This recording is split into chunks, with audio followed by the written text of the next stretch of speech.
To anyone that just watched the episode, I need you guys to just go to whatever link that donates ankles, newly used ankles, and I need you to donate them to the team of Shutoku because everybody got crossed up because Akashi uses the Commander Eye. And I'm about to explain what the Commander Eye does. Nobody really wants to know what happened to Shintaro and why he got crossed up with that dribble. I mean, come on, the guy just really put a bunch of force on it because that was being explained in like the first quarter of the episode.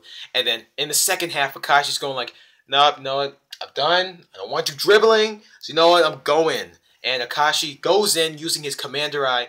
And Murasaka Baba is, he is explaining what the Commander Eye does. And what the Commander Eye does, well actually both of his eyes, he nullifies everything that's happening on the field, both offense and defense. So if you're going to try and come block him, you get nullified and you get your ankles broken. If you try to if you got to shoot a three, he'll nullify that and it'll cross you up on defense. So it's really interesting to see how the Commander's Eye works out. You're not copying anybody. I mean, we have yet to see how Akashi works in the zone yet. So imagine him using the Commander's Eye while in the zone. And we already know how that's going to work out. But if you guys do not read the manga, you guys are in for a treat.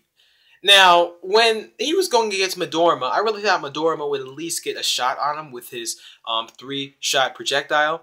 But Akashi proved that wrong the minute he was up against Midorima. When he was up against Shintaro, when he was up against Takao, he used his Commander Eye and he completely looked at them, and then they sort of were in a little trance, and then they fell down. And the thing is that when you have the Commander's Eye, Akashi, he can see through everything.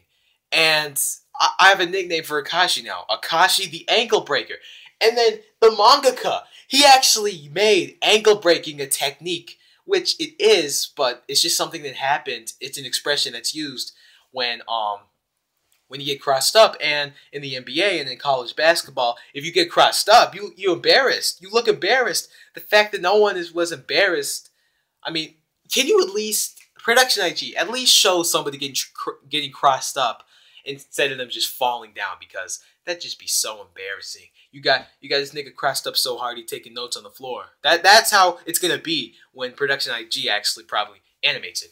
And Akashi is just going in. He's driving through a whole team like Michael Jordan, and he's just going and making those three. And then he's what he does is he bounces the ball back with his hand and then passes it with his elbow, passes it to the black guy, and boom, he makes a slam dunk. So it just shows you really OP how Rakuzan is, and how is Seti gonna go against them. I mean, you only got 2 people who were related to the Generation of Miracle. I mean, Taiga, Kagami. Oh, wow, I really didn't know how Seti was gonna go against Rakuzan. Really didn't. But hopefully we will know then. And yeah, basically this was just showing a demonstration of how Akashi's Commander's Eye worked, and it's really intense. It was a really intense battle. It was really good how Production IG like cooperated it, like how they portrayed it. I really wasn't content with them showing how Akashi's eye worked, because you'd only have them falling down. But this was a really good episode, and tell me, guys, what did you think about this episode? Tell me in the comments below. And that's about it for me today. Thank you guys so much for stopping by today. And if you guys like this review, be sure to subscribe if you're new, and be sure to hit that like button like I stole something, and until we meet again, see ya.